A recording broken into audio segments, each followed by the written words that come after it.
I'm Okay, Philippines. Oh, amazing. I've hit record and take it away.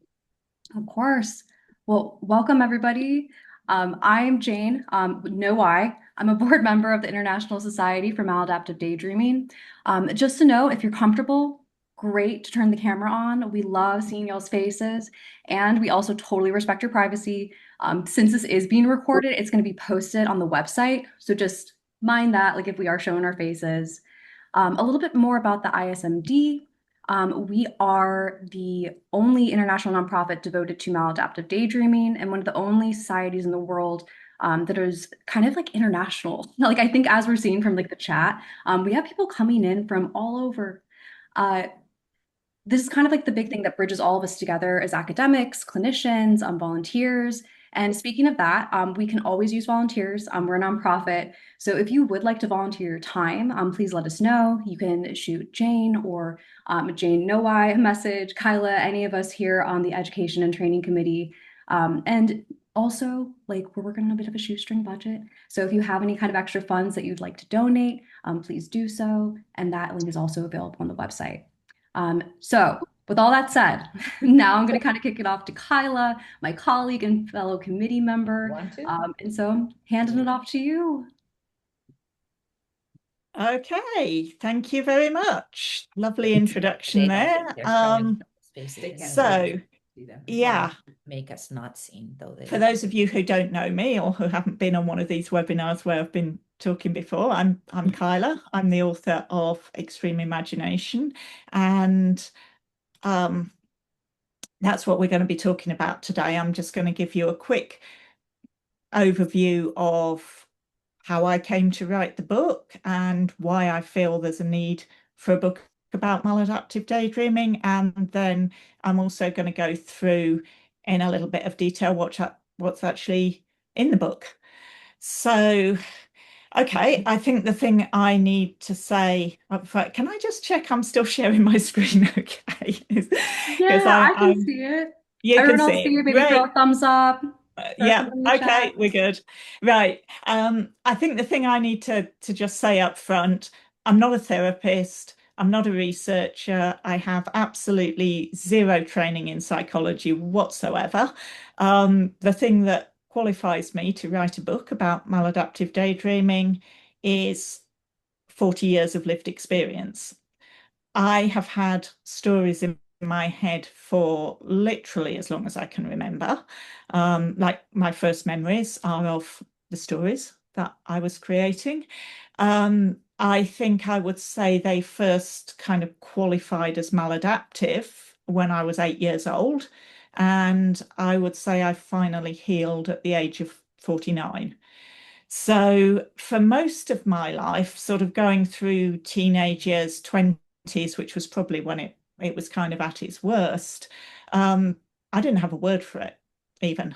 I mean, Ellie Summers' original paper that described and named maladaptive daydreaming wasn't published until 2002. I was 30 then. So for most of my life, I didn't have a word for this. I just called it my stories. And I thought it was something that was maybe just unique to me. I didn't know of anyone else that thought in stories.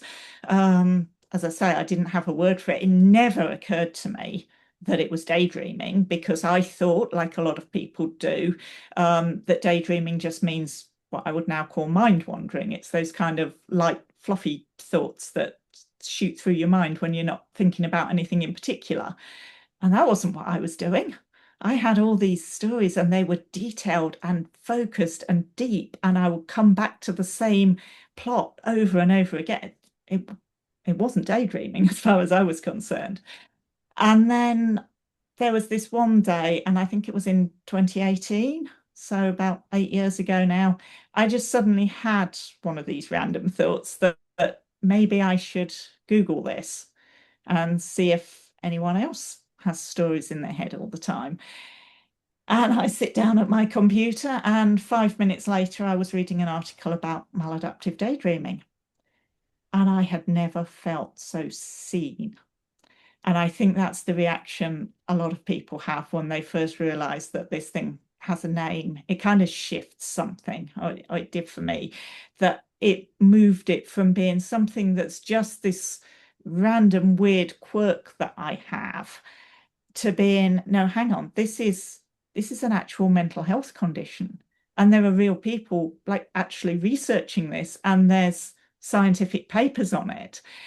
And that just changed so much for me because I was working in academic publishing at the time. So although I've got no formal training in psychology, I do actually know how to read an academic paper. And so I just dived straight into the research and started reading and learning everything I could about maladaptive daydreaming, because I'd finally found something that described who I was, and I was learning to understand myself. Go on to the next slide. If that hasn't worked, please let me know. It has. Good. Right. So the other thing I did besides like diving into the research and reading all these academic papers was I found forums on the internet. I can't remember exactly when I found the Reddit group. I think I probably found Facebook groups first, and I had an account on Wild Minds for a while as well. And around that time, there were all these internet forums where maladaptive daydreamers could get together and share experience, and we realized we're all struggling with similar things. But there wasn't really an awful lot of resources for us back then. So you had on the one side, you've got these internet forums where maladaptive daydreamers are sharing their experiences and trying to support each other, but not really knowing how to do that and muddling along as best we can. And then on the other side, we've got these researchers that are publishing articles in academic journals that most maladaptive daydreamers are just not seeing. And so I sort of felt like I was in both spaces, and I wanted to try and do something to sort of bridge the two things, because I'm reading the science and understanding it as best I can, and I'm applying it to my own life, and it's kind of helping. And so I thought, I just need somewhere where I can just put all these sort of random insights that I'm getting and just throw them out there and see if anyone else finds them helpful. And that's what led to me starting my blog, The Daydream Place, which I don't know if anyone was following me back then. That was the original when it was still green. It did used to be green. It went orange after the book was published because I changed it to match the cover. So that's what it looks like now. And to start with, when I started the blog in 2020, and I wasn't a writer back then. And some of those articles, the early ones, they're terrible. They're cringy. But I shared them anyway, and I didn't do anything to promote the blog, but I think it was a sign of how desperately resources were needed in those days, that readers found me and people started reaching out to me saying they were finding this useful. And so I kept going with it. And I mean, over the course of 5 years, I built up, I think there's like 260 articles on there now. Everything I've ever published is still up there, even the ones that I cringe at now. They're all still there. And so it grew into this resource. But about a year into doing the blog, I had my own mental health journey. I'd call it a little hiccup. It wasn't exactly a little hiccup. I had a breakdown. I spent a month in a psychiatric hospital, and I completely walked away from my career overnight. So when I was getting out of hospital, I had to make a decision as to what I was going to do with the rest of my life. And I'd always wanted to be a writer. I think that's probably common to a lot of maladaptive daydreamers. We have these stories in our head. We want to write them down. I'd always wanted to be a writer, and I've got all this information on the blog, but it's not organized. It's not, even now, it's not easy for someone going to the blog to find the answers to their questions. And there was nothing to sort of answer the really big question of how do we heal from this thing? So I thought I had this idea that I could maybe try and pull together everything that I'd learned about maladaptive daydreaming and everything I put on the blog and try and pull it together into a book. And so that's how I started on what ultimately became Extreme Imagination.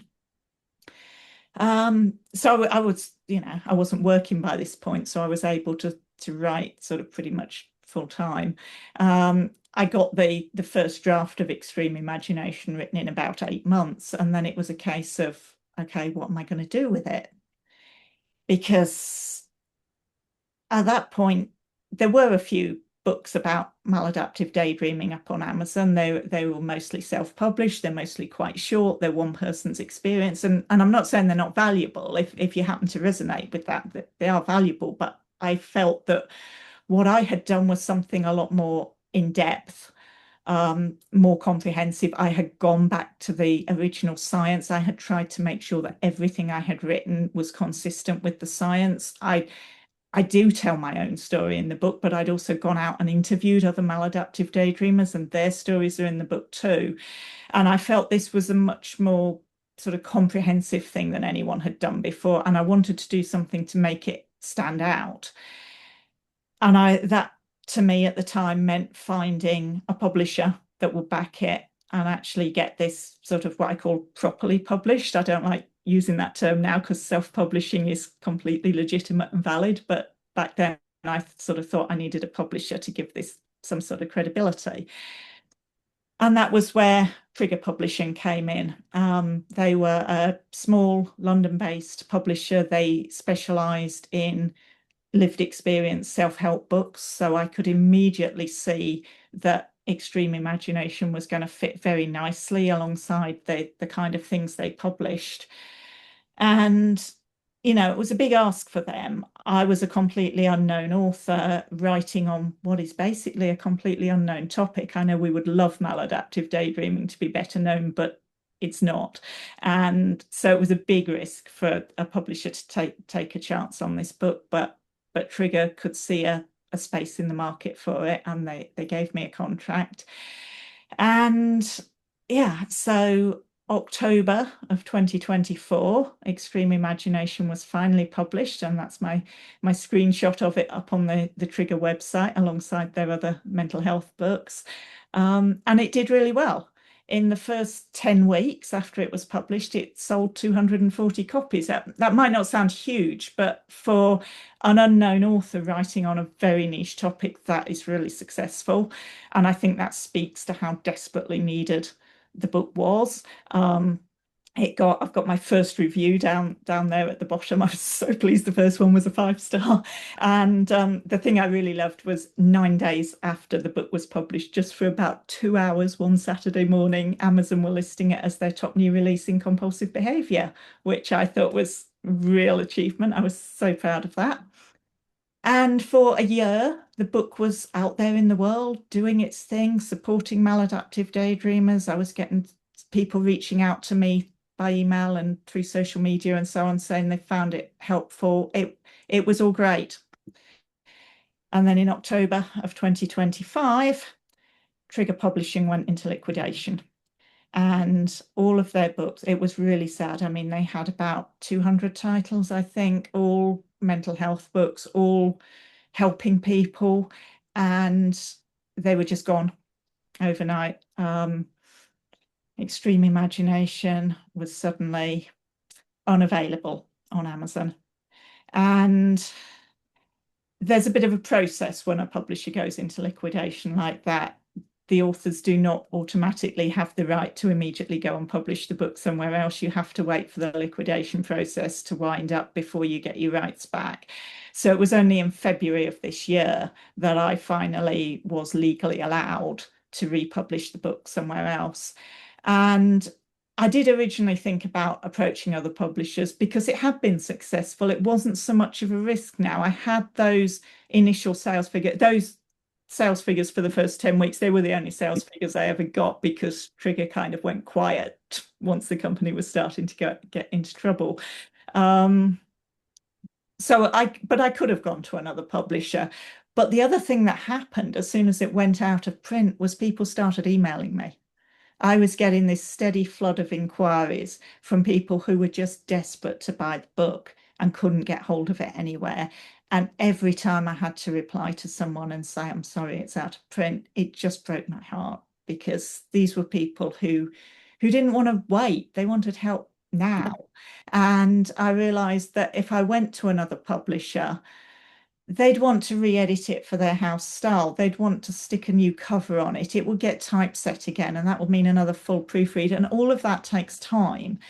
And I thought, even if I'd got really lucky and found a publisher straight away that was willing to take it on, it was still going to be early next year before this was going to be available again.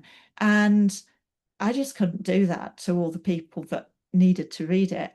So I decided that I was going to self-publish it.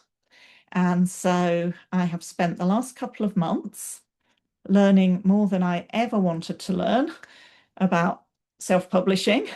And it's a lot more work than most people realize. It's not too bad if you just want to publish an ebook. That's a fairly straightforward process to just chuck that up on Amazon. But if you want there to be a print version as well, you have to lay it out and everything. But last Sunday, 3 days ago, Extreme Imagination is back on Amazon and it is available again. That's the screenshot of it on the UK site, which was where it came up first, but I believe it has now fed through to the other Amazon marketplaces. So if you are in the US and you're on Amazon.com, I think it should be up there. The first thing you're going to notice is it doesn't look any different. I was able to keep the same cover. I just want to give a huge shout out to my cover designer, a lovely company called More Visual here in the UK, who not only did they give me permission to keep the same cover as a self-published author, but they even updated it for me to take the old publisher's logo off, which was something that would have been a major headache for me to do. So yeah, kept the same cover, which is great because I love it. Really, the only change with the self-published version is I've added this little page at the beginning because I am self-published now and I still feel I need to do something to give it a bit of credibility. So I've got all the people who endorsed the book the first time around. I've actually put them in the book this time. I didn't get those in time for them to go in the book the first time. So we've got Professor Ellie Summer describing it as an essential read. We've got Jane, thank you very much, Jane, saying it will be a game changer. I hope it has been for a lot of people. So yeah, that is my latest update. There's still a few bits feeding through the Amazon system. So for example, the reviews from the original version haven't gone across yet. I'm hoping they will do, but that's something that just takes a bit of time through Amazon. But the book is available again. I have already had a couple of people buy it since it went live on Sunday. So it's back out there in the world. So that's the story of how I came to write the book and a little bit about the history of the book. What I'm sure you're all really here for is to know what's in the book. Does it actually deliver on the promise that I make on the cover, that it is a guide to overcoming maladaptive daydreaming? So the book is split into 3 parts. In the first part, it's really about the science. I do a deep dive into what the science says about maladaptive daydreaming, who's prone to developing it, why someone might develop it, and also look really at all the different ways that it can be harmful to someone. We all know it takes way too much time, but it goes beyond that, the effects that it can have on your life. So I look into all of that, and I look into the research around other mental health conditions that it's associated with, and so on. And then part 2, which is the longest section of the book, it's almost half the book, is how do you actually heal from this thing? And we'll get into that in more detail in a minute, but I sort of walk you through the steps that I think that help me and that I think can help anybody to have a healthier relationship with their imagination, because that's really what healing from maladaptive daydreaming involves. And then the third part of the book at the end, I just wanted to say a little bit about what you can do with this wonderful, huge, powerful imagination that you have once you've healed from maladaptive daydreaming. Because if you're trapped in maladaptive daydreaming, you know your imagination is a powerful thing. You can't break out of it. And something that powerful, to me, it feels like there has to be a way to put that to use. And so that's what the third part of the book is all about, how you can use this once you've got control over it to actually, rather than it being something that takes you away from real life, something that actually helps you to make real life more amazing than your daydreams. So that's a quick overview of how the book's structured. Before I get into how we go about overcoming maladaptive daydreaming, I just wanted to say a few words about what does overcoming maladaptive daydreaming actually mean, because that's what I say on the cover. I say it's a guide to overcoming maladaptive daydreaming. We've already got maladaptive daydreaming in there as two huge words. Why have I said overcoming as well? Because if you're on social media, you know, people are saying, how do I stop? How do I quit? I don't like talking about stopping or quitting, because I think that implies that you have to stop daydreaming, that you will never visit your stories again, that you have to say goodbye to your characters. And that to me is not what we're aiming to do here. To me, stopping maladaptive daydreaming means you stop all the damaging parts. You stop the addictiveness of it, the fact that it's stealing so much of your time, the fact that you're using it to run away or avoid things that you should be dealing with.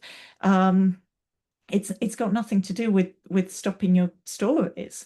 And so I think for me, overcoming is just a better word, because I think if you're trying to stop daydreaming completely, I don't think that's realistic for most of us, for a start, because our brains are just wired to think this way. But it's also, I don't think, even if you could do it, I don't think it'd be healthy, because your imagination is part of who you are. And if you're suppressing that, then you're not being your authentic self. And I don't think that's ever going to support your mental health in the long term. I think we need to embrace every part of who we are, and our imagination is a big part of that. So when I say overcoming maladaptive daydreaming, I don't mean we get rid of the whole thing. We don't get rid of the daydreaming. We just get rid of the maladaptive bit. And what we replace it with is immersive daydreaming. And to me, when I say talk about stopping maladaptive daydreaming, that's what I mean. You stop maladaptive daydreaming and you transition over to immersive daydreaming. So I just wanted to get that clear before we kind of dive into how you actually do that.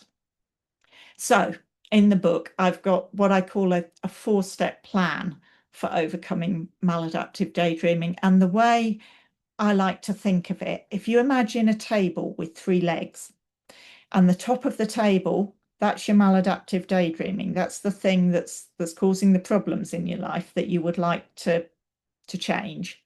And it's got 3 legs supporting it, three pillars. And if you can somehow knock out those pillars, then the top of your table, the maladaptive daydreaming, is going to collapse. And I'm not saying every time if you deal with the 3 pillars, then the maladaptive daydreaming is just going to go away. It doesn't for everyone. It didn't completely for me, because it has become a habit that's ingrained over a lifetime for some of us. But I think if you can kind of knock out those 3 pillars, then it makes dealing with the maladaptive daydreaming a lot easier. So the first 3 steps are these 3 pillars, and the first one of them is shame. Every maladaptive daydreamer I've ever spoken to struggles with shame, and I'm not entirely sure where it comes from. Obviously, there is still in our society a lot of stigma about mental health generally, but I do feel that the shame associated with maladaptive daydreaming, it just goes beyond what's typical in mental health. I mean, I was certainly way more ashamed of being a maladaptive daydreamer than I was about being clinically depressed, for example. And yeah, you know, we could talk about where that comes from, but the thing that I think is important is that shame actually is driving the daydreaming to a certain extent. So people often use the words guilt and shame sort of interchangeably, but the way I like to think of the difference, this was something a therapist explained to me years ago, is that guilt is when you feel bad about something you did. So then it kind of serves a purpose. If you've behaved badly and it's had consequences, maybe you've hurt somebody you care about, then the guilt that you feel is your motivation not to repeat that behavior. Whereas shame, rather, guilt is when you feel bad about something you did, but shame is when you feel bad about something you are. And that's a lot harder to deal with. And for me, at least, it's a lot harder to rationalize how that's a helpful emotion. I'm sure there's a way it's helpful, but it's a lot harder to see that one. And so shame makes you uncomfortable with who you are. And the thing is, when you have maladaptive daydreaming, you're not necessarily stuck with who you are, because a lot of us become someone else in our daydreams. Quite often it's like an idealized version of ourselves, which is basically us without the bits we're ashamed of, or it might even be someone completely different. But I'm willing to bet if you become someone completely different in your daydreams, the person you become is not living with the same level of crippling shame that you are. So our daydreams, in a way, they give us a chance to be somebody else for a little while and to get rid of that shame. And so as long as you're feeling shame about who you are in the real world, that is always going to be driving you into your daydreaming. So that's the first thing that you need to address to overcome maladaptive daydreaming. The next one of these three pillars is you've got to address the underlying issue, because maladaptive daydreaming nearly always starts as a coping mechanism. It's not out to get you. It's actually trying to keep you safe in a way. There's sort of two ways this can show up. One is if real life is really not treating you very well, if there's something in your life that's painful or overwhelming. I mean, mine started when I was 8 years old. I was being bullied at school. I mean, we didn't call it bullying back in 1980 because it was all verbal, but we would call it bullying these days. I was being teased a lot. I didn't have a lot of friends. I didn't like going to school. And so my mind built this lovely safe space where I could escape from that. I had this place where I could go in my imagination and life was good and my friends didn't laugh at me. And so it was an escape. So that's one thing. If there's something difficult going on in your life, then your daydreams can be your safe place to escape from it. The other way it can work, sort of the flip side of that, is if you have needs that are not being met in real life. We all have a need to be loved, to be accepted. We need to be seen and validated. And if you don't have people in your life that are meeting those needs for you, again, you're going to seek that with your daydream characters. And so your daydreaming then becomes the way to meet a very human, very valid need that real life isn't meeting. So I think my theory is that in maladaptive daydreaming, that's how it starts. There's something wrong with life, and your daydreaming is your kind of your safe space, the place where you're safe, the place where you're loved. It's not, your daydreaming isn't out to get you. It's the thing that's trying to take care of you. It's just that it then gets out of control and becomes all consuming. So if that underlying issue is still something that's very much affecting your life, you've got to address that, because that, again, like the shame, it's driving you into your daydreams. And while that's still an issue for you in the real world, you're not going to be able to stop daydreaming because it's meeting a need. And then the third one, which is kind of the future focused version of what I was just talking about, is you've got to make real life worth coming back to. Because the reality is that if you have been living with maladaptive daydreaming for a long time, and many of us have been living with this for years, it kind of sucks all the life out of real life. Maybe you dropped out of college because you couldn't focus. Maybe you never applied for promotion at work because it always felt like too much effort. Maybe you left the sports team, or you gave up on that hobby that you really enjoyed. You probably let friendships drift away because you were more emotionally invested in your daydream characters. So you see the people around you, they're getting on with their lives, they're making progress, and your life just kind of stagnates, and you lose a lot of the things that used to give you pleasure. And if that's the situation you're in, again, it's driving your daydreaming, because you end up in a situation where your daydreaming is the only thing in life that makes you happy. And so again, you're not going to be able to give it up, because you know at some deep level that you deserve to be happy. And if this is the only way you can do it, then it's constantly driving you into daydreaming. And I think this is where people who suddenly try to just stop daydreaming completely quite often fall down, is because when they stop, what they've basically done is cut off the only thing they were really enjoying. And suddenly now they're trapped in this real life that just feels completely empty. And the temptation then to go back into the daydreaming is just huge. And I think a lot of people get this the wrong way around, and they acknowledge that their real life needs work, but they think, well, I've got to fix the maladaptive daydreaming first, because then I'll have all this extra time to work on getting my life in order. And what I realized over time was that this is actually a bit backwards, that no, you have to make the real life somewhere you want to be, and have things in real life that you can get excited about, so that it can compete with your daydreaming, and so that daydreaming isn't just your only source of happiness. So that's like the shame, the underlying issue, and the making real life worth coming back to. They're like, I think of them as like the table legs that are supporting the maladaptive daydreaming, and you have to start working on those at the same time. I don't think you can just deal with maladaptive daydreaming in isolation. But then the fourth step is the one that everyone really wants to do, which is taking control of your daydreaming. And as I said earlier, if you've done the first three, your daydreaming is being moved from being a need to perhaps being something more like a habit.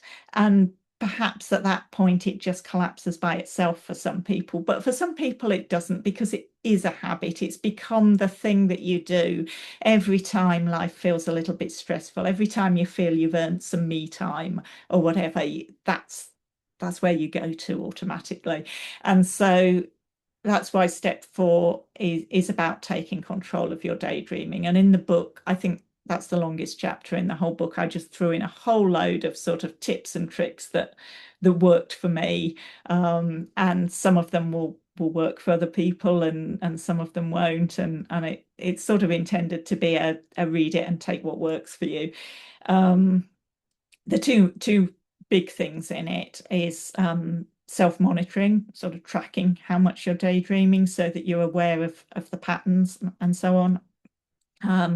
And also mindfulness, which was the thing that really made a massive difference for me, not just with the maladaptive daydreaming, but with the depression as well, which was my underlying issue. I always used maladaptive daydreaming as a coping mechanism for underlying depression, and I found mindfulness was really helpful for both. And those two things, self-monitoring and mindfulness, are the two things that have actually been scientifically shown by the research to be helpful in maladaptive daydreaming. So they're definitely, if you've never tried those, they're definitely worth a try. Some of the other things I look at in that chapter, I look at triggers, I look at how to manage an urge to daydream. If you really want to daydream and you've decided that it's not appropriate in that moment, how do you deal with that? I've looked at how to snap out of a daydream when you just find yourself doing it when you didn't intend to. I look at morning routines. Again, you know, a lot of people, myself included, it's the first thing that goes through your head when you wake up in the morning. I mean, it's something a lot of people don't talk about, but it can be huge, the urge to start daydreaming the minute you wake up. And if you give in to that, then you're running late before you've got started, and it's very easy to just derail your whole day. So I look at that a bit as well, and a few other bits and pieces. I can't remember everything that's in that. But so that's basically the strategy. And I think the thing to get across is, you know, we've got these 4 steps, only one of them's anything to do with the daydreaming. I think you have to look at maladaptive daydreaming in the context of everything that's going on in your life, and you have to try and fix all of it. And that feels really daunting and really overwhelming, but it's also very empowering, because it means that when you do heal, you're fixing so much else in your life as well. I mean, I don't believe I could have healed from maladaptive daydreaming until I also healed from depression. And, you know, to live my life now free from both of those things is just amazing. And if I compare that to where I would have been if I'd just worked on the maladaptive daydreaming in isolation, and yes, maybe I wouldn't daydream so much now, but I'd still be depressed. You know, it's so much better to just view your life as a whole and try and deal with all of it, because your daydreaming is part of all of it. It's how you think. It's a huge part of who you are. And as I said earlier, I don't believe in stopping daydreaming completely. It's a part of you. And so I just want to quickly give you an overview of what happens, what I look at in part 3 of the book, which is all about learning to use your daydreaming in a really positive, empowering way. And I think the first thing to say is just to reiterate what I said earlier, which is that immersive daydreaming, it's the same daydreaming. You get to keep, if you've got a plot line that you've been building for years, and I've been building one for 20 years, so I know how attached you can get to that. You get to keep it. If you've got characters that you're really attached to, you get to keep them. All you're letting go of when you heal from maladaptive daydreaming is all the, you know, the addictive nature of it, the fact that it steals all your time and your motivation, and that it socially isolates you. All that you can let go of, and you still get to keep the fun part, because that is how your brain was designed to work, and it isn't how everybody's brain works. There are some people, I'm married to one of them, who just do not create stories in their imagination the way we do. But for us, this is how your brain works.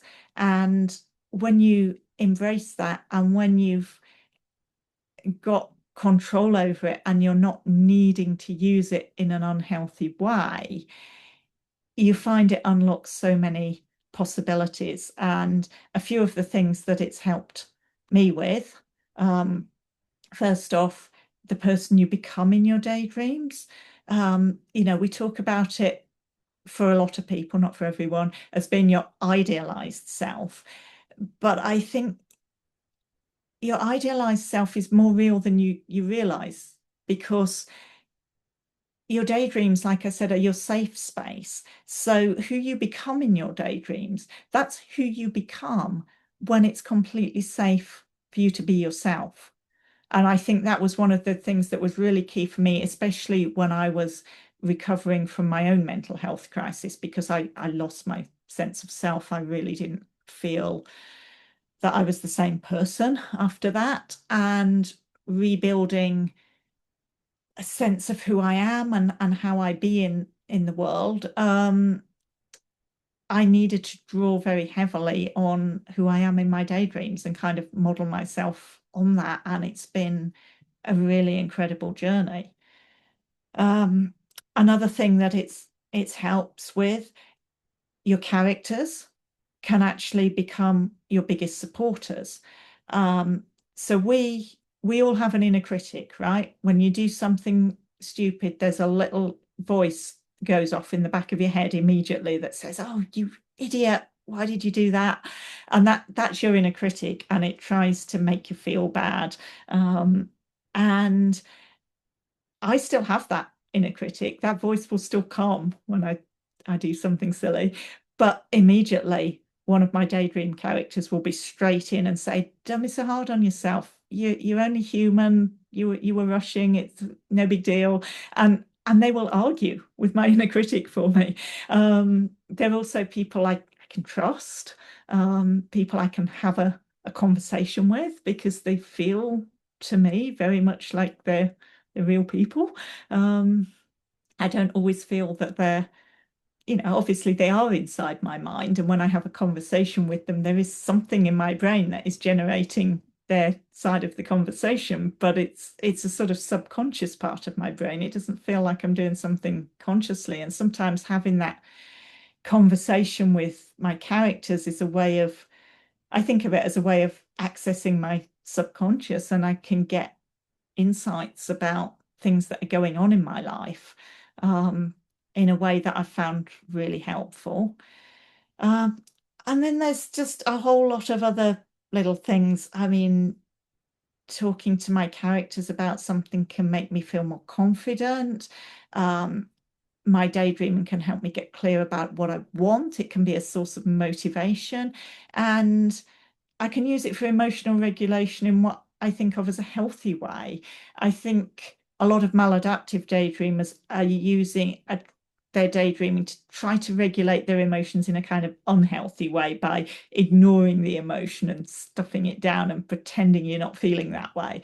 But actually, once you've made that switch over to immersive daydreaming, I find that I can use it in a much more intentional, healthier way to regulate my emotions. So I can, for example, if I'm angry about something and it's not appropriate to express that anger out in the real world, I can express it and process it through my daydreams and let it go in a way that I think a lot of people find quite difficult to do if they're just stuck in reality the whole time. So yeah, so the book ends with, a lot of sort of tips and ideas about how you can use immersive daydreaming in a really positive way to build a life that you really enjoy, because ultimately you have to be able to build a life that can compete with the one that you're living in your head. And I've been able to do that now, and I haven't had to stop daydreaming in order to do it. So that's what's in the book. I'm not going to talk for too much longer because I do want to leave plenty of time for questions, but I just want to do a few housekeeping-y things. As I said before, the book is now back up on Amazon, live again and available. The reviews that I've got up there are from the original version of the book. It's too new to have reviews for this version yet, but the original version was rated 4.7 on Amazon and 4.35 on Goodreads, which is pretty good. And I'm hoping I can get Amazon to transfer the earlier reviews over. They've actually already gone over on Goodreads, actually, but I'm hoping they'll go over on Amazon as well, because reviews are really important. And especially now that I am a self-published author and I do not have the backing of a publisher behind me helping me to promote this book, the single biggest thing that any of you can do to help this book find the people who need it is to go onto Amazon and give me a rating or a review. And just, if you are leaving a review, just really honest comments about who this book is for. I mean, that's the thing. There are other books out there on maladaptive daydreaming, and I want people to be able to make the right decision about whether this book is for them, and reviews are a really big way that people do that. The other way you can tell if you're one of these people who hasn't read the book and you're still trying to decide if it's right for you is the little feature that Amazon have. Find it, yeah, called Read Sample. I am guilty of buying books on Amazon without looking at read sample, and I have regretted it so many times. Do not ever buy a book on Amazon without looking at the read sample bit, because it gives you a really good insight to what's in the book. Something I didn't realize until my book went up there on Sunday is that the read sample for the Kindle version and the read sample for the paperback are not the same. So if you really want to get as much as possible of extreme imagination without buying it, because read sample is totally free, there is no commitment to it. It's just up there for you to have a look at.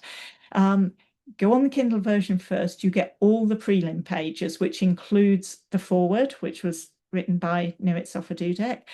I'm so grateful to her for writing a foreword for me. And it's also got my introduction, where I talk a little bit about my story and about what's in the book. You can get that on the Kindle version of the read sample, but if you're on the paperback version, you won't see that. It just shows you the contents page and then it jumps you straight into chapter 1. Now, on the Kindle read sample, you only get chapter 1 and then it cuts out. But on the paperback version, you can read the whole of chapter 1, chapter 2, and chapter 3. So if you start off on the Kindle read sample and then go to the paperback read sample, you can go all the way to the end of chapter 3. And hopefully by that point, you'll have figured out whether you really want to have my voice stuck in your head for the next 200 pages or not. So that's that's my little tip for how to decide if you want to buy something on Amazon. So just last slide, where to finish up. If you want to know more about me, the obvious place to start off is my blog, The Daydream Place. I'm not updating it every week anymore. I just ran out of topics in the end. 260 articles up there, everything I could think about immersive and maladaptive daydreaming. And after a while, it was just so hard to think of something new to write each week. So I paused that. But for the 5 years that I was blogging, the 260 articles, they are all still up there, all totally free for anyone to view. Most of it's still completely relevant. So do check that out if you haven't already looked at my blog. If you prefer to find me on social media, I'm on Instagram as Kyla M Dreams. I'm actually on Threads under the same name, but most of what I put on Threads is more general mental health stuff. I don't think there's many maladaptive daydreamers on Threads, so I think if you want my maladaptive daydreaming content, probably better off on Instagram. If you're on the subreddit, I'm one of the moderators of the Maladaptive Dreaming subreddit. I'm on there as Diamond Burnshot. And the other thing I do is with the ISMD, I am one of the editors of Dreamweaver Narratives. So quick plug for that. If you are an ISMD member and you haven't looked at Dreamweaver Narratives, do check it out.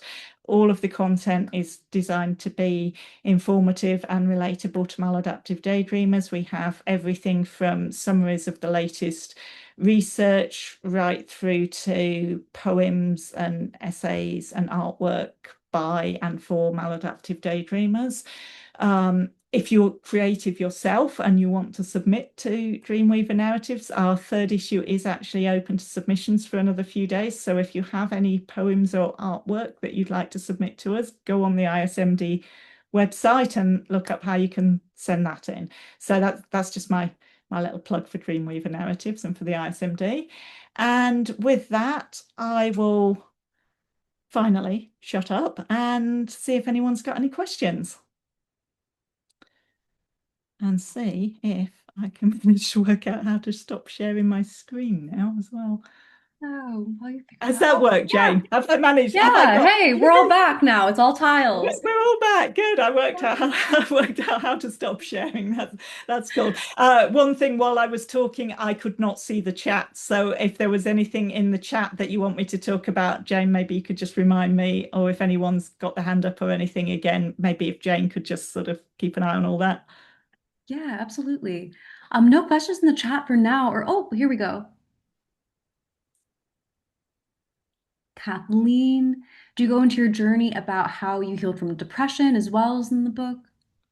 I touch on it, obviously, because it was very much a sort of integrated journey that I had to heal from the depression in order to heal from the maladaptive daydreaming. But obviously, the focus is on the maladaptive daydreaming part. I mean, in terms of how I healed from depression, I'm afraid it's nothing sort of original or anything. It was just an awful lot of therapy. After I had that breakdown, I actually did 200 hours of therapy in the first year after that breakdown, and it worked. Therapy does work. I wish it was more widely available to everyone who needs it because it works. And I was just incredibly fortunate to have access to it. Absolutely. Thank you. And Alvin is next. How do we do the self-monitoring for? Okay. Well, I mean, the self-monitoring, it's actually, I say keep it simple. It is basically just recording each day how much you've been daydreaming. I have a form. The one thing I didn't mention throughout the book, there's at the end of most of the chapters, there's these little QR codes which will take you to a section of my website that you can't find any other way, that's got worksheets and stuff on it. And I do actually have a self-monitoring form on there. I'm trying to remember what's on it. It's just about recording how many times you daydreamed, how long you daydreamed for, not anything that triggered you, maybe.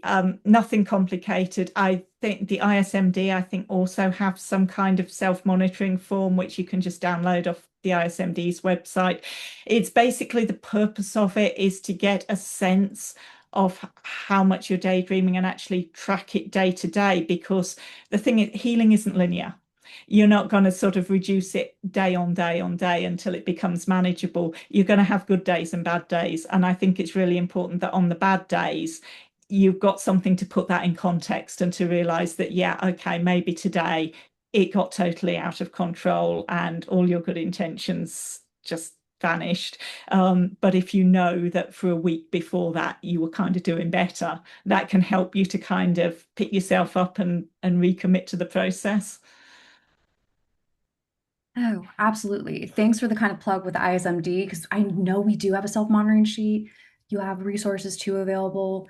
And I always say, like, choose the one that you're going to stick to, because I like how it's like the consistency is important. It doesn't need to be complicated, but very Yeah, valid. absolutely. And I always say only write down what you feel comfortable with. You know, I know some people like to record what they've daydreamed about. I personally don't, because it makes me a bit uncomfortable to write it down. And if there's anything that's going to create resistance to doing it, then don't do that part.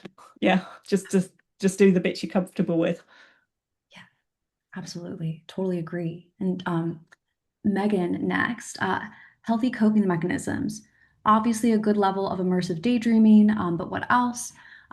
Needing some help for alternatives to daydreaming. Yeah, I mean, that's a great question, because a lot of people do use daydreaming as their coping mechanism. It's like the way, as soon as you're feeling uncomfortable, bang, take yourself off mentally into your safe space. And I mean, I think for me, my biggest healthy coping mechanism would be mindfulness, because that teaches you to sit with the uncomfortable emotions without allowing them to overwhelm you. So you feel more in control over it. I think the thing is, the difference for me between what's a healthy coping mechanism versus an unhealthy coping mechanism is the unhealthy ones don't really fix the problem. They just allow you to avoid it for a bit. And so when, you know, if you're using daydreaming, when you come out of the daydream, all your problems are still there. Whereas with mindfulness, you're sitting with it and you're allowing all those negative feelings to sort of move through and to sort of distance yourself a bit from it. And for me, that's a much healthier way to do it. And I would say, I mean, going back to the person who asked about the depression, mindfulness alongside the therapy was also a huge part of healing from my depression as well, of that recognition that it's okay to be sad sometimes, and it doesn't have to consume you. Yeah, mindfulness, I would say. Excellent. And I would, yeah. Kathleen says, thank you. Thank you, Kathleen. Next is Larissa. Oh, just a thank you from Larissa. Hell yeah. Good, good, good. And Thank you. then iPhone pen whistle. You mentioned mindfulness can help. How do you overcome daydreaming during mindfulness? So I feel like this one's getting at like what happens when we're practicing mindfulness, maybe like a mindfulness Yeah, and meditation, the and we daydreaming tries notice, to come in. Yeah. yeah. I mean, I think the first thing to say with that is to recognize that will happen. And I think, although I have really found a lot of benefit in mindfulness, and it is one of the things that research has shown helps with maladaptive daydreaming, I think it's important to recognize that I think mindfulness is harder for daydreamers than it is for everybody else, precisely because of that. Because I think for most people, if you're doing, you sort of stereotypical mindfulness, if you sit down and you close your eyes and you focus on your breathing, for most people, that's cutting out the external distractions. For us, it's just opening space for the daydreams. So it is harder for us. And I think that traditional close your eyes and focus on your breathing, that takes a lot of practice, and maybe that's not always the way to go. I found in the early days of overcoming maladaptive daydreaming, I found things like mindful walking, mindful eating very helpful. So just focusing on being really present in the moment. So for example, I would go and walk in the park and I'm noticing the sound of the wind in the trees. I'm noticing the patterns of light and shade on the ground in front of me. I'm noticing whether I'm warm or cold. Just tuning into all of your senses and actually sort of mentally naming and noticing what's going on around you. And you can do that. That doesn't take any time. That's something you don't have to fit into your day. It's something you can just drop into in any moment. So I found that really helpful in the beginning. And now that my daydreaming is under control, and I wouldn't necessarily recommend this if your daydreaming is still very much maladaptive, but I am actually better with the guided visualization type of mindfulness exercises, because that's, rather than trying to ask my imagination to be quiet while I do my mindfulness practice, I'm actually giving it a role. I'm inviting it in and saying, yeah, you can help me with this. And I love doing guided visualizations now, but I think in the early phases of overcoming maladaptive daydreaming, I'm not sure that would have worked so well. I think the sort of, I call it present moment awareness, when you're just totally in the moment, I think is a better way to start off. Oh, absolutely. Love the use of the external anchoring and then yeah, maybe integrating some like visualization too, once we have that down. Mm. Okay, next one, Angie. How do you go about dating, meeting new people when you daydream a lot? Oh, well, I mean, I'm saying this as somebody who's been married for 30 years, so I've done a lot of dating just recently.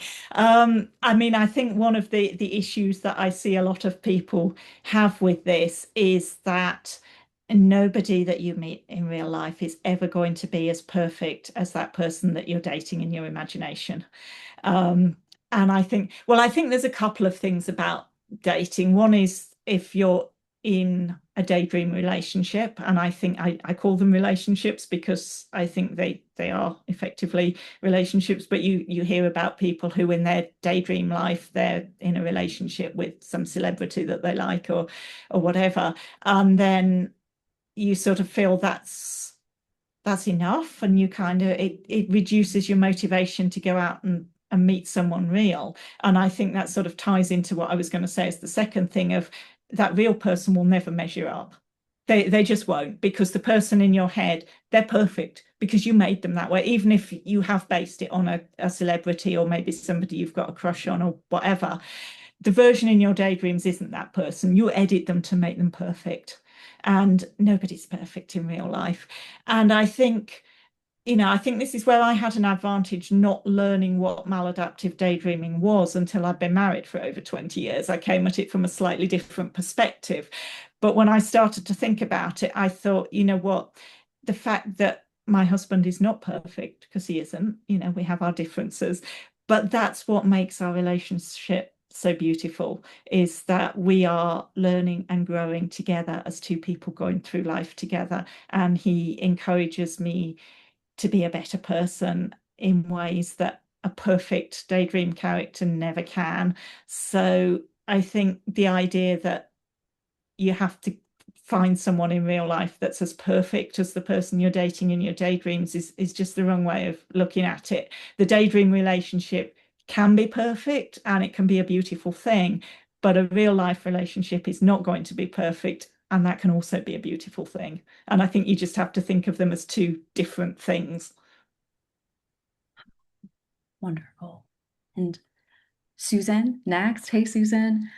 You're quite clear in your book that you understand there is a subconscious expression of your concerns that comes through the daydreams. One of your informants talks about how her daydream character would have similar emotional, relational difficulties as she was having. Could you speak to, or could you speak a little about the symbolic meaning of the situations and characters? Oh, yes. Thanks, Susan, because I know Susan is big into this one. I mean, and this is something that possibly doesn't come through in the book, because at the time that I wrote the book, I was of the opinion that what you daydream about really doesn't matter. You're just crafting a good story. And I think partly through talking to Susan, actually, but also through where I'm going with my writing journey, because I'm now trying to write a novel and I keep getting spooked by how much of me is turning up in this character that was never intended to be me. So I think there is a lot more symbolism in our daydreams than perhaps I gave it credit for in the beginning. And I think what you have to look at, I mean, certainly, I think the best example of this I can give is your daydream self, the person you become in your daydreams. Quite often people will say, well, that's not me. You know, people might daydream as someone of a different gender, for example, and be like, yeah, but no, I'm not trans. That's not what this means. And it doesn't have to be. I think it's deeper than that. It's about the values and I'm going to say beliefs, but that's not maybe quite the right word, but just who that is as a person. You know, when I was recovering from my mental health crisis and trying to sort of reestablish who I was, and I'm thinking, trying to sort of think about who I become in my daydreams, and I become somebody who is very confident, very capable, very loyal to the people she cares about. And those were the values that I realized are actually integral to me. They're my values, but I hadn't always expressed or recognized those in the real world. But I think in your daydreams, you haven't got the constraints. You're not trying to please anyone else. You're not having to do what your society expects you to sort of conform to certain behavior or whatever. You take all of that away. You make the world fit you rather than you having to fit the world. And so I think, yeah, there is a lot of what comes up in your daydreams probably is a lot more meaningful than we give it credit for. Oh, I feel you on that. And I know what you mean. I feel like it's kind of a newer field for me, but Susan, I know you're the expert here. And so love that we were able to bring that in. Her follow-up was like qualities, which I feel like you kind of like spoke to in like values and qualities, but maybe there's something there within the content that's meaningful. Yeah. I think it's don't take it too literally. Don't assume that everything that happens in your plot is stuff that you want to happen in real life. It's not necessarily. Sometimes we do just bring in plot elements just to make it a good story. I think it's more about who you are in that space. Absolutely. And moving on to the next one. Here we are. Okay, Allie. Did you pay for therapy from depression? Because I suffer with this as well. How did you overcome insurmountable problems like health problems, etc.? Yeah, I mean, I am incredibly fortunate. Yes, I did pay for a lot of therapy. Um, I mean, the only reason that I got into hospital that time and that hospitalization saved my life. I was suicidal. I was going to act on it. I don't like to admit that now, but I was. That hospitalization saved my life, and it was only possible because I had medical insurance through my job. Obviously, as I say, I then walked away from that job overnight. I realized that a lot of things in my life needed to change, and that was one thing I could control. So then I had to pay, and I did outpatient therapy. I was doing 1 day a week of outpatient therapy for 6 months that I paid for all myself, thousands of pounds. And I'm incredibly fortunate to be able to do that financially. And I do recognize that an awful lot of people are just not in that position. And actually that was one of the other motivations to write the book. I'm not suggesting for a minute that the book can replace therapy. If you have access to therapy, please use it. But I'm recognizing that a lot of people don't. And that book, if you buy the Kindle version, it's probably about 1/10 of the cost of one therapy session. So I'm trying to make, whatever wisdom I have to share, I'm trying to make it accessible to people who maybe can't afford therapy. Oh, absolutely. And next one is from Prakash. If I can't change my reality like the ones in my maladaptive daydreams, how can I stop this habit of maladaptive daydreaming? Mostly I daydream about being like very beautiful and being like loved. Yeah. And I think that's the problem a lot of people have is they do see the daydream as this unrealistic fantasy. And it's very easy for me to say, well, how unrealistic is it really? But I don't know who you are or what you look like or anything, but you are worthy of love. And it's easy for me to say that, but it is also true.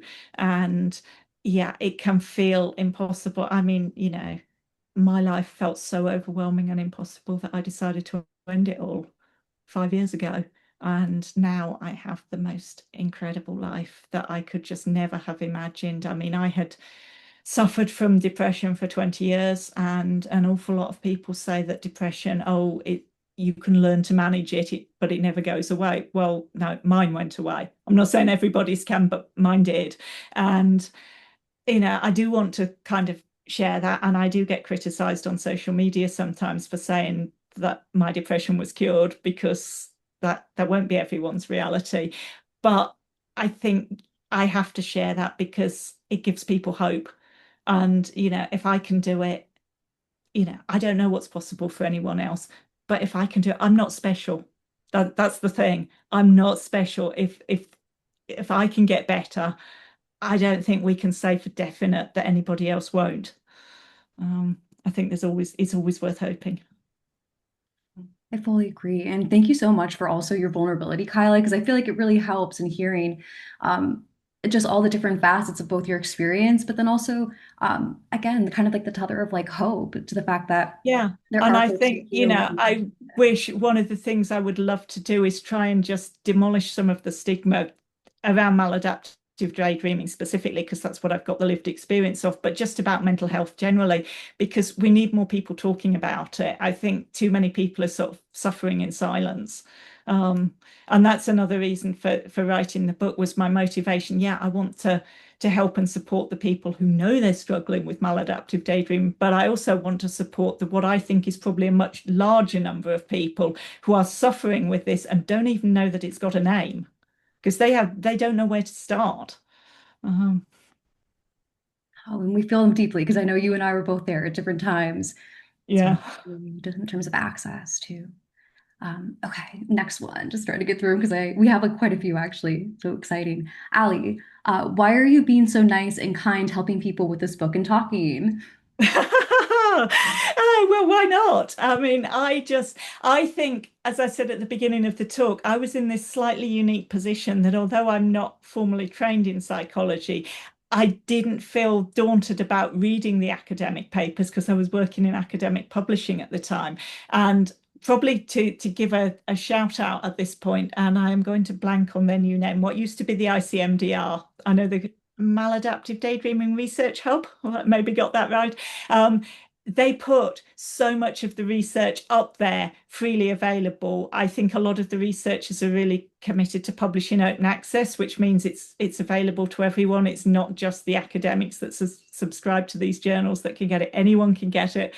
But the problem is that for the average person, if you don't come from an academic background, these papers are really tough to read. And I was in a position where I read stuff like that for my job. So I could find my way around a paper. I wasn't put off by that. But at the same time, I am a layperson. I haven't got the formal training. And I think that gives me the ability to explain it in kind of normal people's language. And so I feel that I can bridge that gap between the research and the lived experience in a way that maybe a lot of people struggle with. And so yeah, I think, why am I doing this? Just because I can, because I have something to say, and because I think I can help people, and I've lived it, and I know how much of a struggle it can be, and I don't want anyone to struggle like that. Agreed. I mean, I feel like we can all just like feel and hear the compassion in terms of just like the work that you've had with this. And yeah, just like the kind of intersection that you occupy as being someone who struggles with this, but then also can really provide that kind of translation of all the academic, Yeah, and I periodical mean, type talk. I mean, Susan will tell you because I've had the conversations with her, the sense of imposter syndrome when I'm trying to translate the science because I'm not a researcher and I don't have the formal training. But I think there are times when that's an advantage because I can put it into everyday language. Oh, absolutely. And I feel like you do a great job of it, if I do say so myself. Okay, Catherine, what advice do you have for those who going out independently, engaging in social environments, etc., is less realistic? I'm disabled and autistic, and so going out and meeting new people is significantly harder and requires much, much more effort and planning than for a non-disabled or neurotypical individual or person. Yeah. So I often choose my inner world because it's easier and it feels like the safer option. Yeah, absolutely. And I do get that. I mean, I'm not autistic myself, but I have spoken to a lot of people who are, and I do have a sense that social relationships are just an absolute minefield when you're autistic because, the expected sort of social niceties just don't land with you the same way. I totally get that. And a daydream relationship is exactly what you want it to be. It's safe, it's predictable, it follows your rules. So I totally get why that's the more appealing option. And I think in that situation, you wouldn't let it go completely. It's giving you something that you're not going to find out in the real world. And that's one of the reasons that I say transition over to immersive daydreaming rather than trying to stop completely, because those relationships are giving you something valuable that you're not going to find anywhere else. But at the same time, so I would say focus on the aspects of your daydreaming that really are getting in the way. I mean, obviously, I don't think you said too much about the exact what those are, but what I would say on the social side is maybe try some of the forums online with maladaptive daydreamers. I mean, I can certainly say on the Reddit, if you go on the Reddit and say, I am autistic and this is my question, you will find a whole load of other people with autism who will come on and reply. There's a lot of people in that space. And I think as well online it's a bit easier because it's not so immediate. You've got time to think about what you're saying. You can always just leave that space completely if something's made you uncomfortable. I think it's a safer environment. So I'd maybe say on the social side, maybe try some of these forums online as a place to start. Oh, agreed. I do feel like we have a very like robust Reddit community, so would also plug that. I feel like there's a lot Yeah, of support well, groups I out plug it there. because I'm one of the moderators. Yes, and hey, I'm one of the consumers. I'm not a moderator, so I'm on But there I as think well. I I think it think could be as really well helpful. it's probably one of the biggest communities as far as I know as Yeah. well. There's a lot No. of people on there. So yeah, anyone who's not tried out the Reddit group, come and have a look. Yeah, I know we'll both welcome you in. We're both on there, especially Kyla's moderator, me is just a participant. yeah. Okay, let's get through a couple more of these. Alvin, let's say I need to do something important that I need to remain focused for, like an exam, a competition. Is there something I can do to avoid maladaptive daydreaming during this critical time? Yeah, that's another really great question because that's a completely different approach. What I've written about in the book, that's more of a long-term thing. I always say your daydreaming didn't become maladaptive overnight. You're not going to fix it overnight either. So when you've got something big and important that you need to focus on like that, you're not trying to fix your maladaptive daydreaming. You're trying to just shove it to one side while you do the thing you need to do, and then accept that it will come back again and you can choose to work on it or not. But that you just shove it to one side for a minute. And then I think it depends very much what it is you're trying to do. I mean, various techniques that I find helpful when I need to focus on something. I mean, using your daydreaming, inviting it in. So if you're trying to study, for example, explain what you're learning to your daydream characters. That can be a really good way. They always say the best way to learn something is to explain it to someone else, where you've got all these people in your head that are going to willing to listen to you anytime you need them. So use them. And then there's, having your daydream characters hold you accountable as well. I mean, I used to find there were times when, the old version of me, when I was still suffering with depression, and that some of the things I was working towards, I didn't really think I was worthy of it. But and so letting myself down, no big deal. Yeah, that's just the way it goes. Letting my characters down, not going to happen. So, if you've got a character who really wants you to knuckle down and focus, if you're trying to literally, if you just need to sit down and get something done, if you imagine one of your characters is sitting right next to you, and do you want them to see you procrastinating, or do you want them to see you getting on with it? So yeah, trying to find creative ways that you can get your daydreaming on your side with this, and trying to, just use it in a sort of creative, positive way, because it is powerful, used properly. It can help. And the other thing I would say, if it's just like a short-term thing, like you're prepping for an exam or something, that's when you can just try and do something with your triggers. For example, if you're daydreaming about a particular celebrity, stop following them on social media until you've done the thing you need to do. Just unfollow them. You can follow them again after your exam's over, but just don't. If music's a trigger, then maybe you need to delete your playlists again. You can recreate them later, but just get rid of it for now. So yeah, think about anything that triggers your daydreaming, and you're not trying to get rid of it forever. You're just knocking it on the head till you get the thing done that you need to be doing. Totally. Yeah, no, I agree. Like lots of good strategies to contain, you mentioned. Yeah. Perfect. I do see Ellie or Eli. You raised your hand. Do you want to ask your question? Yeah, I did. Hello. So I wanted to ask whether stopping maladaptive daydreaming improves memory, because there are family trips where I remember what I daydreamed about, but not what actually happened. Yeah, great question. I mean, because I have family holidays from my childhood that my parents will talk about that I just do not remember at all. And I think the thing is, it's not that your memory is at fault.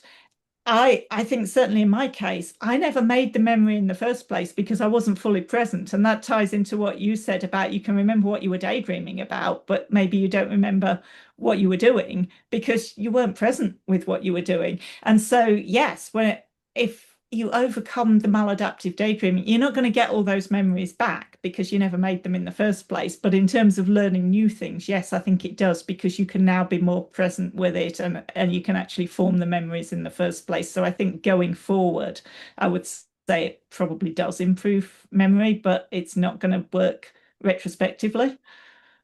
I don't know, maybe Jane can weigh in on that one. That sounds a bit more like a therapy kind of question, really. I think you have it right, honestly. I feel like there probably is a decent amount of tax of the working memory. And so more like present related experiences or previous ones might be hard to recall. But I could see it increasing capacity for short-term, long-term memory and onward managed and whatnot. But I feel like you intuitively get me, Kyla, and a lot of the interventions and whatnot. So you got it. Okay, let's go back to the Roland. Roland, hey, have you had anyone notice your daydreaming at work or in public? Have they made any comments? And if so, how did you deal with that? Honestly, not really. Not that I can remember. I mean, maybe when I was a lot younger, but then I think when I was a teenager, maybe people knew. Well, this is the thing that I've never really understood. I mean, I'm not a pacer now. I can daydream completely still now.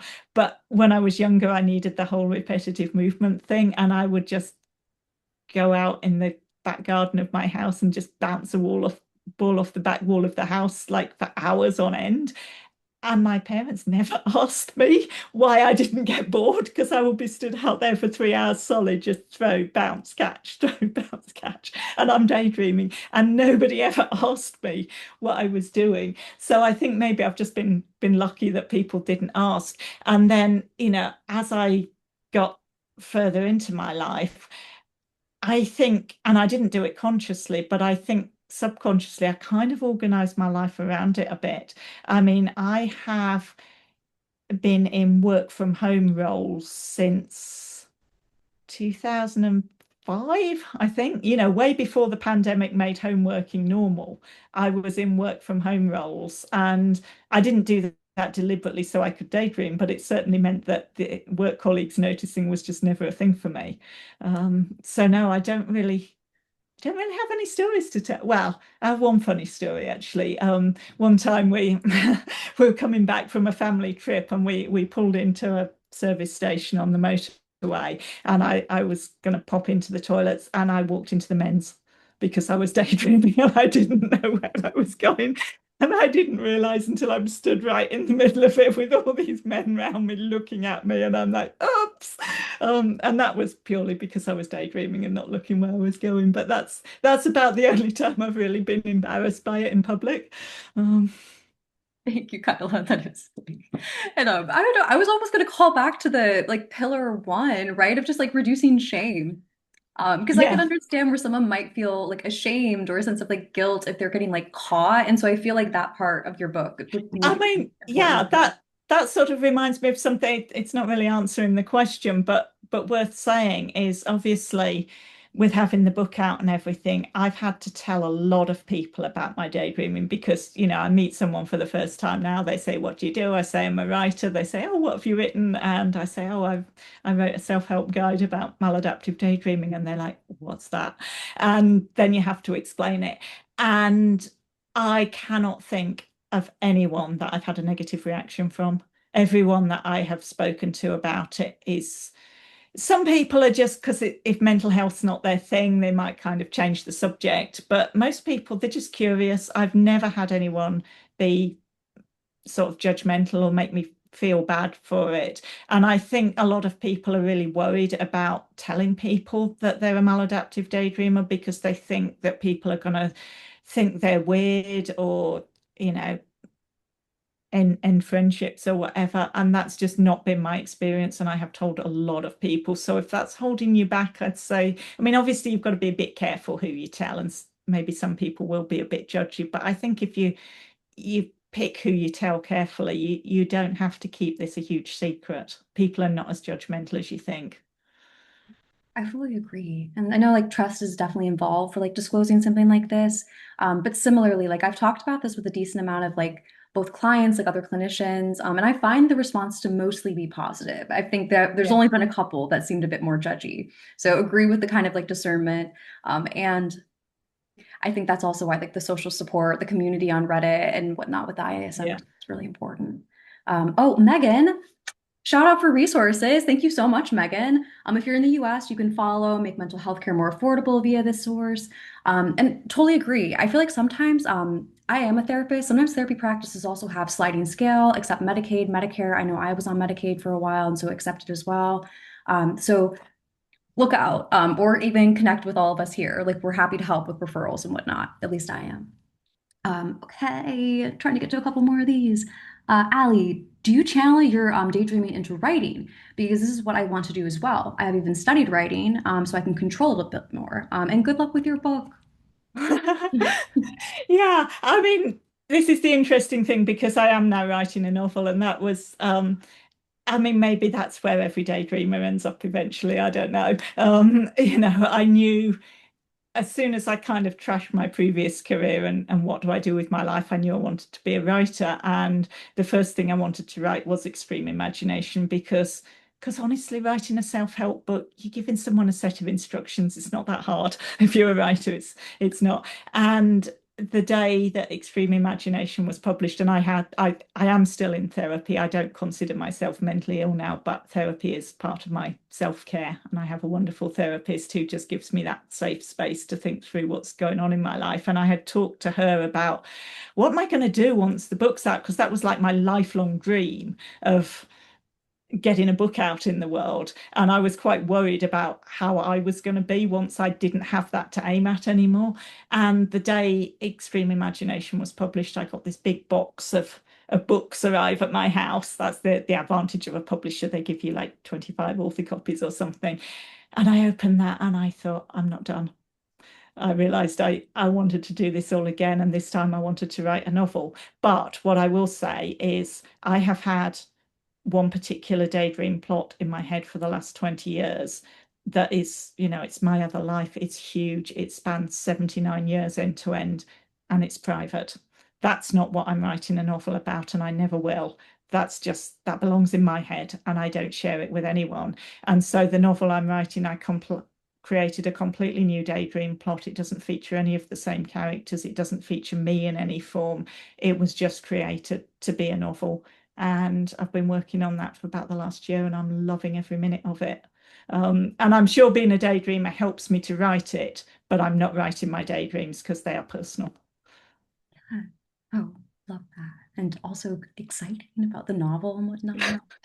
Yeah. But yeah, I I'm totally agree. I excited, feel like there's a lot of writers in our community too. Like I know even I've had some clients who are like prolific fan fiction writers and creative writers, poetry, and sometimes it is about the daydream, sometimes not. So I like that we kind of have like yeah, some variety people are of comfortable writing it down and sharing it with the world. And Yeah. if that's you, great and good luck. It's just personally, it's not me. Yeah, no, for sure. And if you are, like, I'll see you on AO3. Okay, Larissa, I know daydreaming can be a strength, but I'm also not sure how to translate it into something I can share with the world. Fair. It's kind of like the discussion that we're already having. Mostly it Yeah. helps me with self-understanding and processing some things. Do you have examples of using daydreaming to create or do good for others? Wow. I'm in the book, I guess. Yeah, I feel like we're kind of coming back to our previous I mean, I answer of guess like, that's one thing, I wrote a book about daydreaming, but, um, and then the novel that I'm writing, as I say, it's not my daydream, but there's still a lot of I'm sure I'm using the same part of my brain to write it. I did just think of something as you're reading the question out, and it's just gone now. I know. Well, here, I'll give you a second. Because I would also say, like, hey, get into the field. Like, literally, go to therapy grad school. We need more therapists. I need more colleagues that know about maladaptive daydreaming. So if you do have an interest in like psychology or research, I think that we're always in need of more hands, more brains, more kind of like colleagues for this type of thing. Whether you're going to be a writer or a researcher, would highly encourage maybe even looking into that if it's of real interest and you have a passion for maybe helping others through this, because I know that's kind of what drives my own work. And it sounds like Kyla for you too. And I have just thought it did just come back Yay, to me. okay.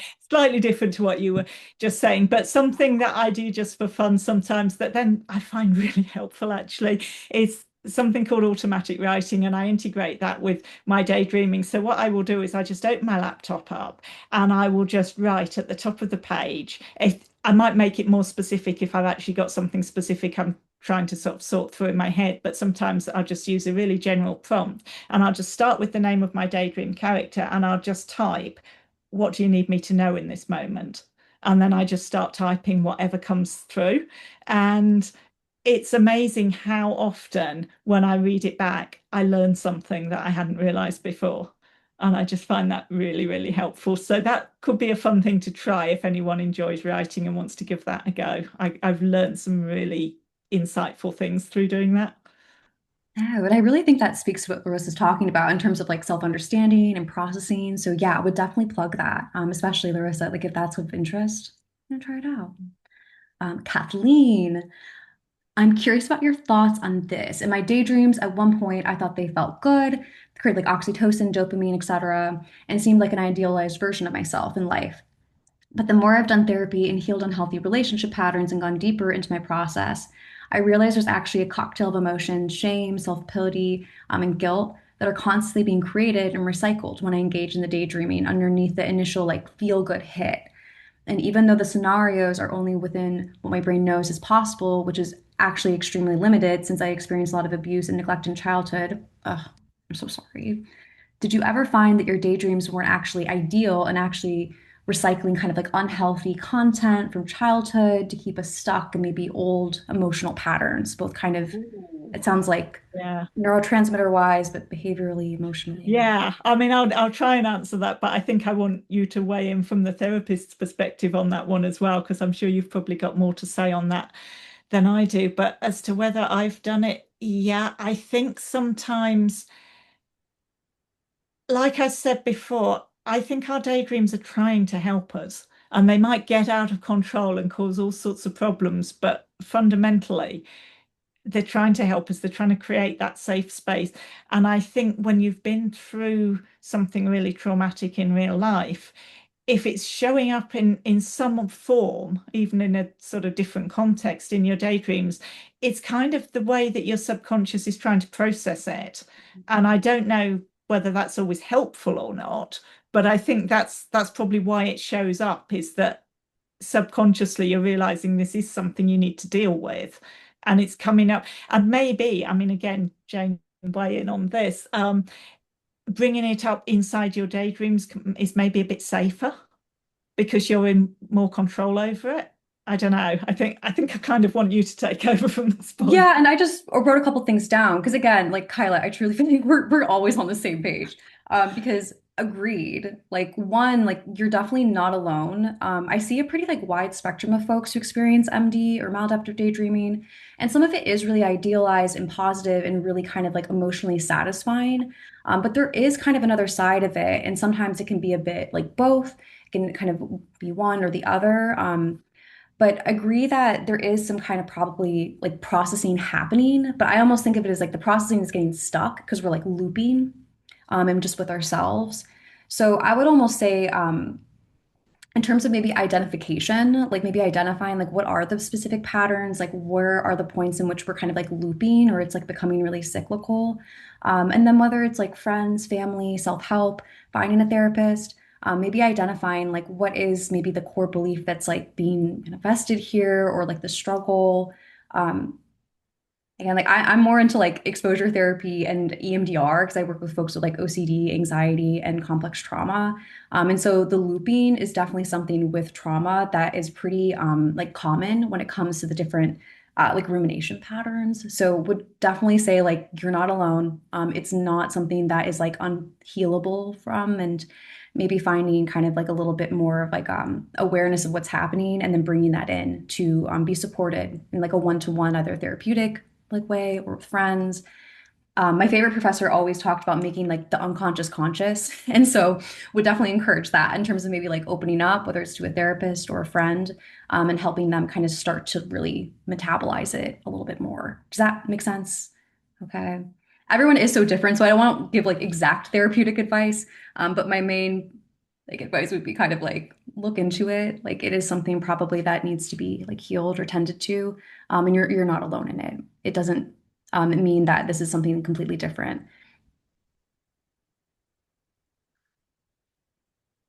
All right, should we get to the next one? Let's see, Catherine. Oh, this was still some of the other ones. Oh, there's like a whole discussion going on. I'm just going to go to the next question so we can get through some of these other ones. Da, da, da, da. Okay, Allie, I often find people in life disappointing. How do you cope with this? Because the daydream world and people are perfect. The reality is devastating, and sometimes I can't stand being a part of it. I can be really misanthropic and socially apathetic because of this. I feel ya. I am probably also on the spectrum, but worry because I saw Dr. Sofer say that both autism and MD overlap, and I worry I'm not, and I'm conflicted to get a diagnosis because of the awful process in the UK. So it feels like, yeah, like how do we kind of like cope with some of the realities of the world in which we live being kind of And I disappointing mean and that heartbreaking? is, it's really difficult. And I think this Yeah. is something that so many people are struggling with at the moment. And I think when you have the ability to create that perfect world in your imagination, it just makes the contrast even it you're even more aware of it, I think, because you kind of,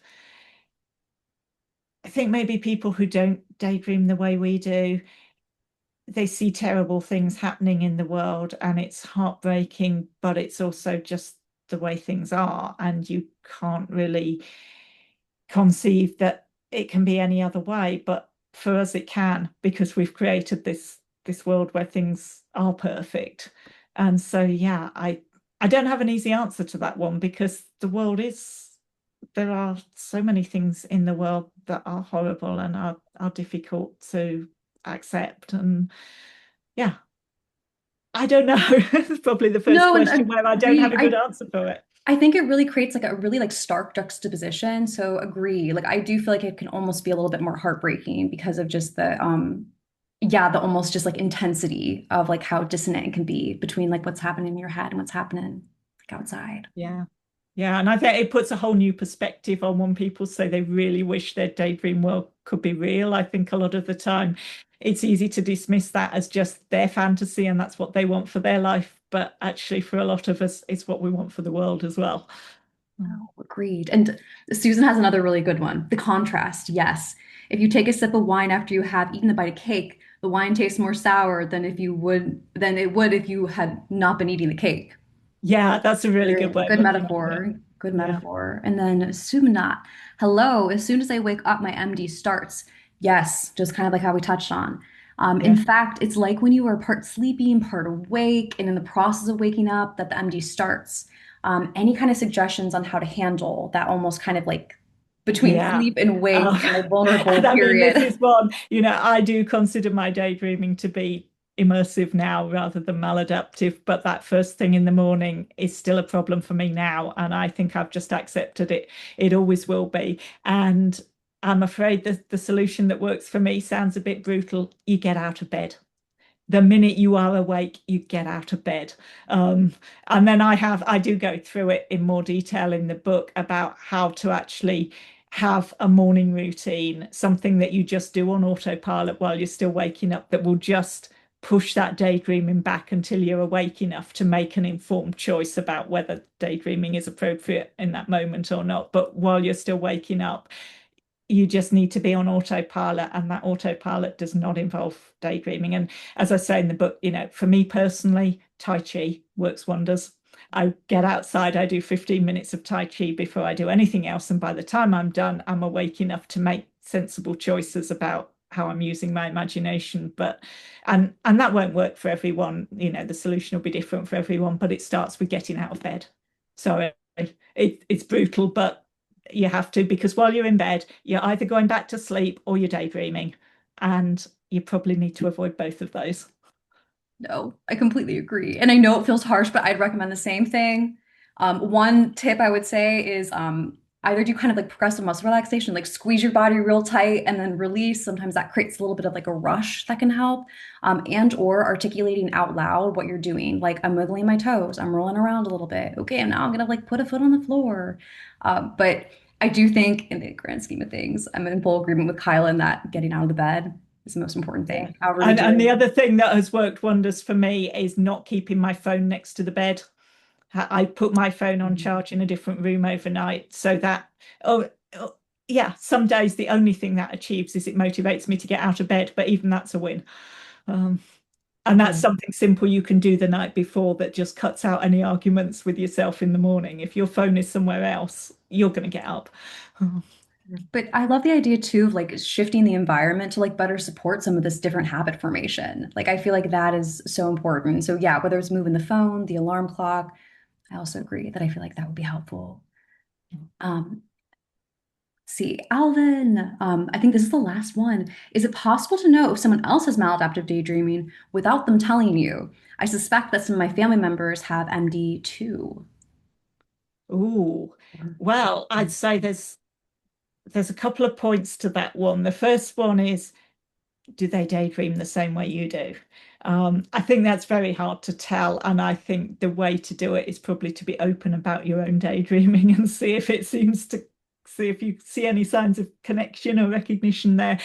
But that's your first thing. But then your second thing is, are they just an immersive daydreamer? Are you actually seeing signs in them that suggest that it's maladaptive and they actually have a problem with this? And I think if they do, it's probably going to be pretty obvious once you know what to look for. Are they wasting a lot of time? Do they promise to get things done and then they don't follow through? Do they kind of, if it's someone you live with, are they disappearing off to their own space for hours at a time and you're not quite sure what they're doing? I think there's signs there, and possibly if it is genuinely maladaptive, that's possibly easier to pick up on than if they may be immersive daydreaming and perhaps they don't have a word for it, so they've never told you because they don't. And I mean, I never told anyone because I didn't know if this was just me or this was something everyone did. When you don't have the words for it, you're not going to talk about it. I completely agree. I think putting the words to it was a really important part for myself as well, and just even finding the Reddit community. That's what did it for me. But I Yeah, do think even putting words to it, like it could be a connection point for y'all. yeah, And it could be something that you support one another with. yeah. I mean, that's one of the things that I say right at the very end of the book is if you've been through this, if you've lived with maladaptive daydreaming and you are on the way to healing from it, or perhaps completely healed from it, and you're now an immersive daydreamer, don't be ashamed of that. Don't keep quiet about it. I mean, you don't have to go out and shout about it, but you know, I can be open with people about, oh, sometimes I work through a problem by talking to a person that only exists in my head. And you don't even have to put the words on it because most people don't know the phrases immersive daydreaming and maladaptive daydreaming. But just if you're just open about the fact, yeah, I have people in my head that I talk to. I might think through a situation by imagining a sort of fantasy version of it, or, just little things like that. And if you're just open about it, then other people that are doing that and don't have the words for it, you help them feel seen. I mean, I say at the end of the book, if you're open about the fact that this is a journey you've been on, you could actually help someone else and never even know it, because somebody else might hear you say that and realize that they relate to that, and maybe they don't choose to tell you in that moment because of all the shame and because they don't know the words and so on. But that doesn't mean you haven't made a huge impact on them, and you won't know. I completely agree. Like a lot of times it is those like very like little things that we think are little but mean so much to other people. And Yeah, I also agree with you that I do feel like it gets easier to open up over time. And I know yeah, I've also been very privileged and lucky to have that be received for the most part very like compassionately. But I know when I started even as a clinician opening up about it, it was a little bit like scary. it is And scary. at the It same is. time, I feel like now I'm like ain't no thing. It really is just like a whole part of my clinical work, my life. And I do agree that I think that we help people in small ways and big ways, and we might not even know it. But Yeah, opening up about it is really kind of like more important than we probably realize. Last one, I'll kind of like summarize this. Ali, oh, I am so sorry for all of your losses. But just like a lot of gratitude for you, Kyla, and me, and kind of like hoping for people in our life to be better and to help guide and support. Thanks for discussing comments and music back. Like none of this is bad, Ali. Like you're all good. And we love the honesty. The honesty is important. And know that yeah, you're seen and held here. Like we got you. Like I know that we all probably have like experiences with this and are all over the world and whatnot. But yeah. this community is like really important to me, to Kyla, and I hope to y'all too. I think this is what is so lovely now, and particularly with the ISMD running events like this, but even just with all the internet forums, you know, young people today with maladaptive daydreaming, they've got options. They can find out what it is, they can connect with people. And if you compare that to me growing up with it in the 1980s when it didn't even have a name, and if it did, I wouldn't have been able to find out about it. It's so much better now. I mean, it's tough for those who are still struggling with it and living with it, but honestly, the support is starting to come through now in a way that it just wasn't there before. Completely agree. And I would love for y'all to like get involved, like come through in the ISMD, whether it's yeah, like engaging in like the community or the Reddit pages. I do think that there is like so much is happening right now in our field and specifically within this kind of community that's exciting. And it's all y'all too. Like it's all we all play a part in it. I know Yeah, me and Kyla are maybe at the kind of like the host today, and yet this could also be like any one of you. And I'm yeah. very much like Kyla in saying like, hey, if I can go to grad school and become a therapist, I'm sure that y'all can as well. And so Yeah. whether it's And being I a mean, writer, what I'm learning now is that you do not know what is possible for you until you try. I spent, okay, I was living with depression and with maladaptive daydreaming, so I had some very real things holding me back. But I have wanted to be a published author since I was 10 years old. And I spent 40 years telling myself I wasn't good enough when I had never even tried. Um, and then I tried, and look where I am now, you do not know what is possible. and I mean, goodness, what would your 10-year-old self have thought about going on to the second book now? My goodness. Oh, and I mean, even my teenage self could not have imagined doing an event like this. The idea of presenting a whole webinar and talking about myself and my journey as openly as I do was just unthinkable for the younger version of me. And, you know, honestly, I'd say I'm actually enjoying sitting here talking to all of you. It's not as scary as my 10-year-old self would have assumed it would be. Oh, likewise. And one maybe final question from Kathleen. I just looked and the book doesn't say it's available on Amazon.ca yet. How do we find it? Is that one of those things that you're talking about where it's kind I of think it's gradually coming probably on? just It'll... working through the Amazon system. I am going to have to try and get Amazon to link up the original version and the new version, because certainly I know one of the glitches that I'm aware of is if you go in through Goodreads and find it and click through, it takes you to the old version, which still shows as unavailable. So if you're finding it on Amazon.ca and it's showing as unavailable, you might be on the old version. I don't know. Probably the best thing, if you're seeing it and it's shown as unavailable and you're on the old version, maybe try going onto my website, because I updated that yesterday and I've got a link there that I believe takes people to their local Amazon, wherever they're clicking it from. So I think if you go onto my website, I don't think it's still on the screen, is it? But it's www.daydreamplace, or one word.com. If you go on there and click through to the book, it should take you to the updated listing on your local Amazon. So that's worth a try. If that doesn't work either, then my guess is that it is actually just taking a few days to work through the Amazon system, because it has literally been out for 3 days. Oh, heck yeah, Kathleen found it. That works. Okay, so everyone, we Okay, go through the great. website, daydreamplace.com, Okay, and then it'll link you so anyone through. else who's having a problem, just go Yes, via my thank you, Kathleen, for website. problem solving for us on the side. Appreciate it. Look at that. Teamwork. Love it. That was all the questions, I think. Any Yeah. other like final questions, comments, concerns? We've loved being able to speak with y'all. Thank you so much, Kyla, for facilitating this webinar. Yeah, well, thank you to the ISMD for giving me this opportunity, because this is actually, once the recording goes up, I'm going to link to it, and this is my promotion for the relaunch of the book as well. So thank you for helping me to raise awareness of this and to get the book to the people that need it. Absolutely. And oh, Ali, thanks so much for writing this. Best thing that's helped. We appreciate y'all so much. Yeah. Thank you. I mean, I will just say, when it went out of print last autumn, I was absolutely blown away by how many people reached out to me desperate to buy it. Yes, it was heartbreaking to have to tell them it was out of print, but the number of people, I just didn't expect that many people cared enough to actually contact me and say, how can I get hold of this? I think that speaks to just how much it's needed. Speaks volumes. And Kathleen, thank you. Truly amazing. Thank you both. Thank you so much, Kathleen.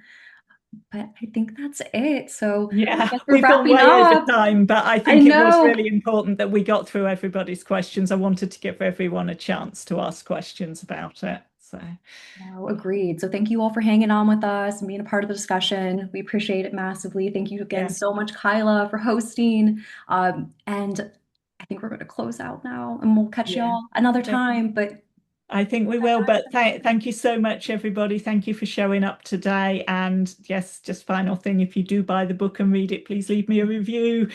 Help other people to find it. But yeah, thank you so much for coming along today. all around. We'll see y'all soon, okay? Have a Yeah. fantastic rest of your day. Bye, y'all. Bye.